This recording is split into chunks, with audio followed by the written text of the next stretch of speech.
이제 기능적인 부분을 해볼 건데요. 내용은 좀 짧은데 따라하기 어려울 수도 있으니까 잘 안 되면은 検도와주시면 될 것 같고, 가장 먼저 무엇을 할 것이냐? 이제 드디어 스크립트 태그 안에다가 내용 입력하게 될 건데, 자바스크립트잖아요. 그래서 자바스크립트랑 HTML을 서로 연동해서 사용해주기 위한 몇 번의 준비가 필요합니다. 그중에서 가장 처음으로 저희는 버튼을 누르면은 배경색을 바꿀 거잖아요. 그래서 배경색을 바꾸기 위해서 바디 태그를 불러줄 겁니다. 그 이전에 저희가 변수를 설정할 때가 종종 있잖아요. 자바스크립트에서는 변수 생성 명령어가 총 2개예요. var 있고 let이 있죠. 근데 저희는 var도 아니고 let도 아니고 const라는 명령어를 쓸 겁니다. const는 뭐냐? 예를 들자면은 color라는 변수를 한번 지정을 해볼게요. var color pink. 저희가 이렇게 지정을 했다고 쳐요. 그럼 이제 color라는 변수는 나중에 또 내용을 바꿀 수가 있어요. 블루라고 바꿀 수가 있죠. 이런 식으로. 이렇게 되면은 처음에 컬러라는 변수는 핑크라는 내용으로 생성이 됐지만 나중에 블루라는 내용으로 바뀌게 됩니다. const는 constant의 약자인데요. 상수라는 뜻입니다. 변수랑 다르게 상수는 내용을 바꿀 수가 없어요. 그래서 한번 지정하면은 const로 지정한 내용은 바뀔 수가 없습니다. const의 내용을 처음에 핑크라고 지정을 했으면 나중에 블루라고 바꾼다고 해도 블루로 바뀌지 않고 끝까지 핑크로 유지가 됩니다. 이제 이 const라는 상수를 따로 쓰는 이유는 바뀌면 안 되는 변수들 같은 게 존재하잖아요. 그런 거에 대한 걸 좀 엄밀히 확실하게 하기 위해서 사용을 하는 거고, 지금 const를 사용하는 이유도 저희가 불러올 태그는 오직 바디 하나이기 때문에 이게 바뀌면 안 되니까 const를 쓰는 거예요. const 띄고 난 다음엔 이제 상수 이름인데요. 이거는 알아서 하시면 되고 저는 body color라는 이름으로 생성을 할게요. 저거는 여기서부터가 중요한데 잘 따라하셔야 돼요. document.get elements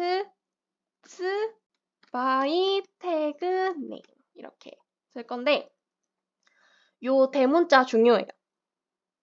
이 대문자 E랑 B랑 T랑 N에 있잖아요. 대문자로만 표기하는 거 까먹으시면 안 되고요. 하고 이제 소괄호를 씌워줄 거예요. 이 안에다가는 쌍따옴표하고 문자형이죠. 안에다가 body라고 써줄게요. 이게 뭔 소리냐?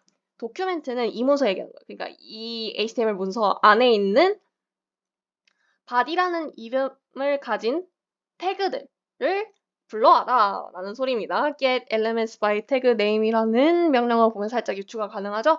그래서 이 문서 안에서 body라는 태그 네임을 가진 element라는 소리인데 이걸로 끝내면 안 되고 뒤에다 대괄호를 써서 0이라고 안에다 넣을 거예요. 이건 뭐냐? 순서를 얘기하는 건데요. 이제 body 태그는 하나밖에 없다지만 예를 들어서 저희가 버튼 태그를 불러온다고 하면은 버튼 태그는 2개잖아요.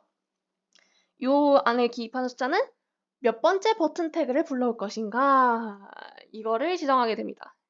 근데 왜 0이냐? 1이 아니고. 코딩에서는 첫 번째가 0입니다. 0번째부터 시작을 해요. 첫 번째는 사실상 2번째예요. 그러니까 바디 태그는 하나밖에 없기 때문에 0번째고요. 그래서 0번째에 있는 바디 태그를 불러온다. 이거를 바디 컬러로 지정을 한다.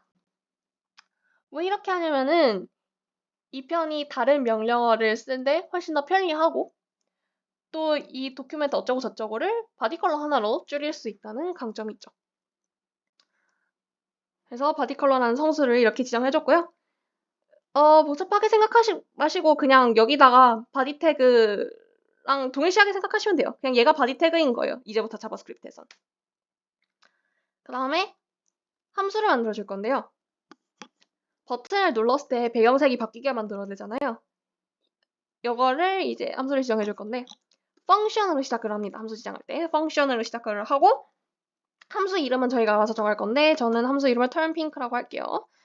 배경색을 핑크색으로 바꾸는 함수부터 만들고 turnPink 한 다음에 소괄호를 써줍니다. 안에다가 이제 또 내용을 기입하면 이제 또 여러 뭔가 파생 기능을 활용할 수 있긴 한데 저희는 이 문서에서 그걸 안 할 거니까 소괄호 안은 비워줄게요. 그 다음에 중괄호를 쓰고 띄워줍니다. CSS 쓰던 거랑 똑같아요. 안에다가 이제 펑션을 어떻게 할 것인지 지정을 해주면 되는데 배경색을 바꿀 거잖아요. 여기서도 또 집중을 하셔야 되는데 먼저 버디 컬러로 운을 띄웁니다. 제가 위에서 지정했던 함수죠. 아니 상수죠. 예. 버디 컬러 점 스타일 점 백그라운드 컬러 이렇게 해줄 겁니다. 쉽게 말해서 바디 태그의 스타일의 백그라운드 컬러 얘기하는 거예요. 여기 위에 저희가 백그라운드 컬러들을 지정을 했잖아요. 근데 보시면은 CSS에서 백그라운드 컬러는 사이에 다시가 들어가 있는데 얘는 다시가 없는 대신 C가 대문자가 되어 있습니다. 왜 그럴까요? 자바스크립트에서는 다시를 쓰면요. 빼기 기호로 인식을 하게 돼요. 그래서 이 줄이 지금 어떻게 되어 있냐 다시 썼다면 요 백그라운드 빼기 컬러 이렇게 돼버리는 거예요. 이 빼기라는 인식을 하면 안 되잖아요. 그래서 애초에 다시를 쓰지 않고 붙이는 대신 C를 대문자로 쓴다. 그래서 길긴 하지만은 그냥 바디 컬러라는 바디 태그의 스타일의 백그라운드 컬러 얘랑 똑같아요.